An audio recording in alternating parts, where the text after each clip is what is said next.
Rachel from Untitled University. Some of you may have been over to our stand over there, but we are on stand 58, I think. But anyway, we're right over there in the corner. I'm going to talk to you today about postgraduate teacher training in the UK. I am from Rachel University, which is based just outside of Liverpool city centre, but generally the information that I'll be giving you today is roughly the same for most universities that are offering PGCEs, although it is up to yourselves to check each institution for their own individual requirements. So I'll take questions at the end. We've only got 20 minutes, so it's a bit of a whiz through, but you can always come over and visit us at the stand afterwards, okay? Okay, these are the kind of things that I'm going to be going over with you today. So the different types of teacher training at postgraduate level, the different qualifications, the different routes into teacher training, making a strong application, which I think is sort of a major stumbling block for a lot of people.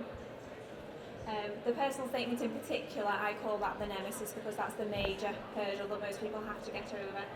The interview and life as a teacher. We may have to skip life as a teacher depending on sort of how long I waffle on for anyway, so we'll get the most important bits out of the way. Okay, generally postgraduate teacher training is for anybody who's got a degree and then decides that they want to go into teacher training.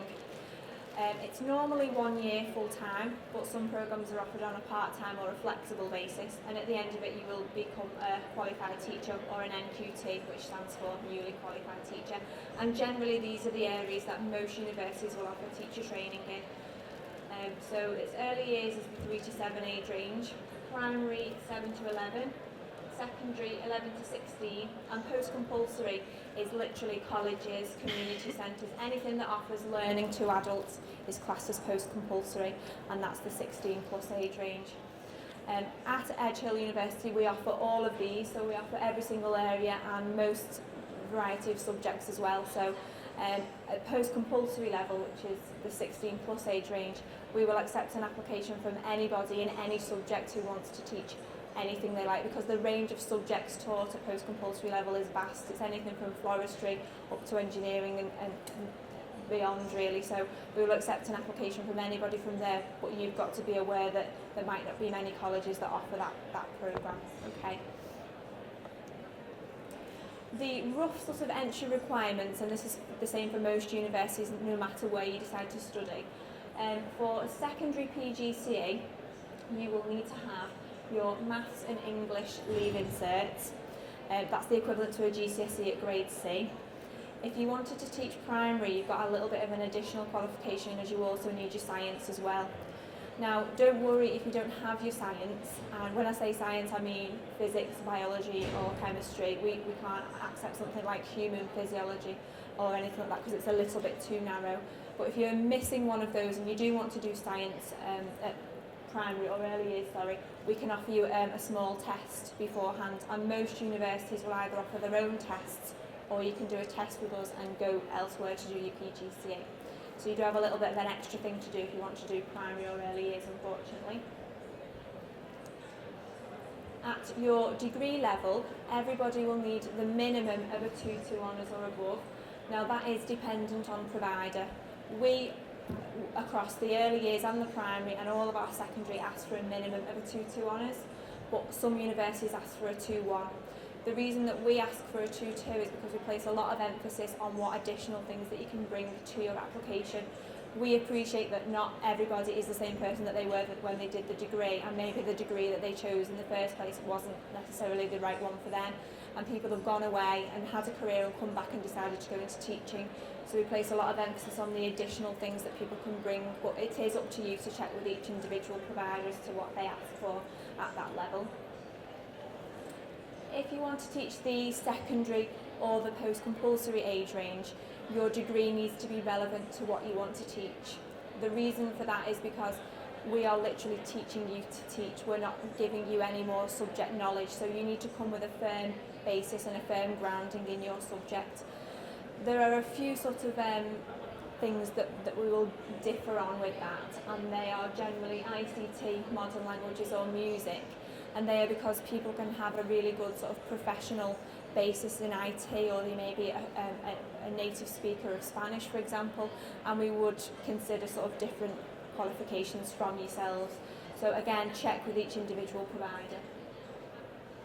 If you are wanting to apply for primary or early years, your degree can be in any subject whatsoever, which sounds a lot easier because you think, great, I can apply for primary and I've got sort of a forestry or a science or engineering degree, but actually it makes it a little bit tougher because it literally opens it up to anybody, and more people are interested in teaching the primary or the early years age range, so competition is a little bit tougher.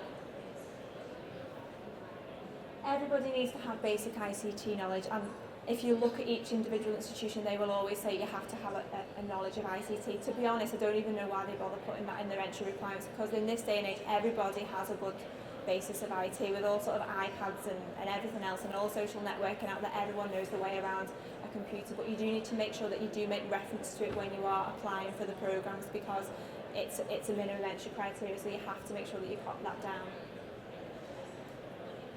This next part is probably the stumbling block for most people. Everybody needs to have a minimum of 10 days experience in a classroom. Now, that's whether it's primary or secondary or post-compulsory. But when I say experience, I mean voluntary experience, just going in to observe. You need to know that you are going to like it within that environment, because at the end of the day, you're going to be spending your career hopefully in there. And if you go in there and think, oh my God, I absolutely hate it, why did I ever think I could become a teacher, then it's done its job. It saved you from applying and making the wrong move, but it's also shown us, if you do decide that you want to go into teaching, what you've observed.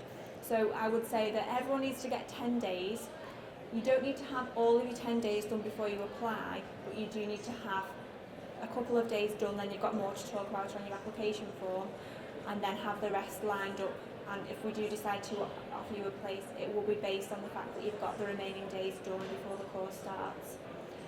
I would say get experience in a couple of different settings if you can. So if you are wanting to apply for primary or early years, try to get a couple of days in one school and a couple of days in another school, because although they all teach the curriculum, the methods that they use will be very different from school to school. The equipment that they use will differ, and the management and the budgets that they have. So if you can show that you've experienced a good range of school settings, it will make your application a lot stronger. And I'll put here, competitive programs often require more than the minimum 10 days. That is literally the basic 10 days, so therefore everybody comes with those 10 days. So for competitive programs like primary, English, history, things like that, you need to be setting yourself aside other candidates and getting over and above those 10 days. So have a little think about that if you can. I'd say the PGCE, which stands for Postgraduate Certificate in Education, is the most popular route for most people who want to go into teaching after they finish the degree. Generally, it's more of a focus on developing your teaching skills. As I said before, that we are teaching you how to be an effective teacher. We're not teaching you any more about your subject. And they are roughly 1 year full-time, 2 years part-time, and some programs are offered on a flexible basis. And flexible means we'll basically tailor-make a package to suit you as an individual. Unfortunately, most of those programs are only in the shortage subject areas of maths or science, because there's a huge need to train teachers in those subject areas. The cost of a PGC has recently been confirmed for 2012 start as £9,000 per year. But the good news is there are significant generous bursaries available, and I'll just go into those in a second. In terms of how you apply for the programme, you apply through a central body called the GTTR, which stands for Graduate Teacher Training Registry. That's how everybody applies, no matter what subject or what university you're applying to. It's also a really good search facility as well, so if you go on there before you apply, you can see which universities offer which courses, if they've got places or not, and things like that. So it's I would say that's your first point of call before you actually apply, to be honest with you. If you're wanting to apply for the primary or the early years age range, you only actually have two choices, which makes it really, really tough. So you only have either one university and two courses with that university, or two separate universities. And you've got to be really clever in how you apply, because you've got to think, well, I've only got two choices. Do I put down the university that I really, really want to go to, or do I put down the university that got the maximum number of spaces, therefore increasing my chance of getting in? And it's only something that you can decide. You've got to do your own research about which university might suit you, which university's got the biggest number of spaces, and things like that. It's really tough, I think, for primary and early because you do only have 2 choices. If you are secondary, though, you do get 4, which I don't think is really very fair. I think you should have it for primary and secondary, but hey ho, it's not my choice. I'll just talk a little bit more about the bursaries that are available. And these have just been announced by the UK government and are available for anybody who is accessing PGCEs in the UK from the EU and England. Previously, there were only bursaries available in the shortage subject areas, but they have just announced generous bursaries for every single subject other than business, business and psychology, unfortunately. But if you are coming away with a first class honours degree and you want to teach the shortage subject areas of science, maths or modern foreign languages, you'll get a £20,000 bursary. A bursary is something that's given to you and you don't have to give it back at all. It's given to you to get you over the duration of the course. So if you're coming away with a first, you'll get £20,000, a 2-1, £15,000 and a 2-2, £12,000. So they're really, really generous financial bursaries. And if you're interested in any of the other subjects, primary, early years, design, technology, IT, etc., the full list is there. If you get in first class, it's £9,000. Your 2-1 is 5,000 and 2-2 or a third is nothing. And the reason for that is because they really want to upskill people and push them to be getting a little bit better at the degree. Now, I did mention earlier that the fees are £9,000. You don't have to start paying that back at all during the programme or out of the bursary if you're lucky enough to get one. You only start paying that back when you're earning your teacher's salary, which is £21,000 or more in the UK. Use your bursary if you are lucky enough to get one, just to get you over the duration of the course. It's an intensive programme and you are literally spending 2/3 of your time in a school and the rest of the time you're working, doing your own uni work, and you're at the university as well. So you're not going to be able to hold down any form of part-time work. The repayments, as I say, begin at £21,000 or more. If for whatever reason you decide to have a career break or you decide to go travelling for whatever reason, it will recognise that your wages have dropped below that amount and you will stop paying that. If you decide after you've graduated that teaching wasn't for you at all and you decide to go live abroad and not work at all, you won't end up paying any of your loan back at all, and it's completely wiped after 30 years. So it's not a bad thing really. There are also additional funding available for your living costs and maintenance grants as well. It does depend on your own individual circumstances, but you can get up to a maximum of £5,000 for your living costs. And for people moving from Ireland to the UK, you'll probably get more for your living costs because you've had to transfer and relocate. There are also maintenance grants available as well. Also, because competition for places is a bit more tough now, universities are charging £9,000 wherever you do a PGCE. You will find that some universities are offering additional incentives for students. So for example, some universities are offering a laptop to certain students.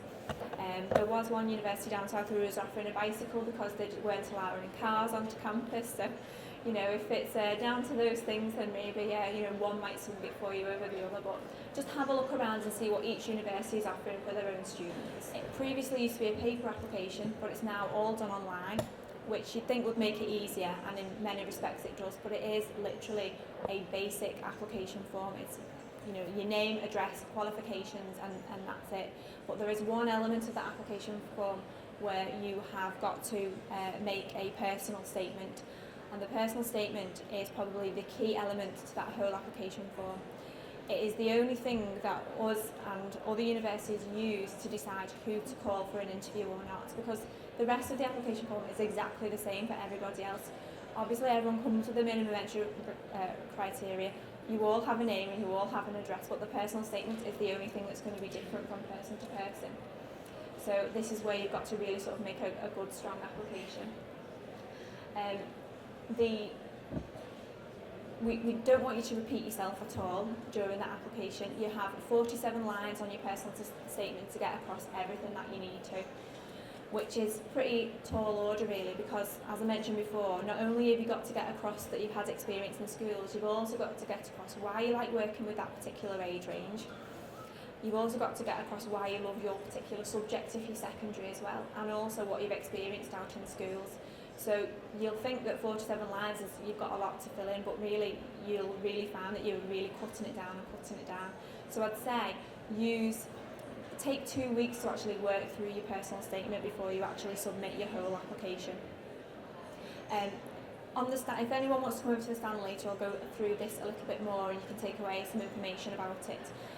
But you also have the 2 referees that you've got to, 2 references that you have to submit as part of your application as well.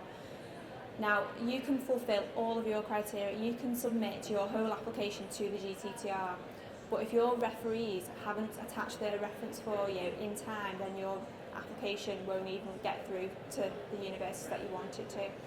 Your 2 referees need to be an academic reference if you've been in university or college within the last 5 years, and another one needs to be a reference from someone who you think would best promote you as an individual.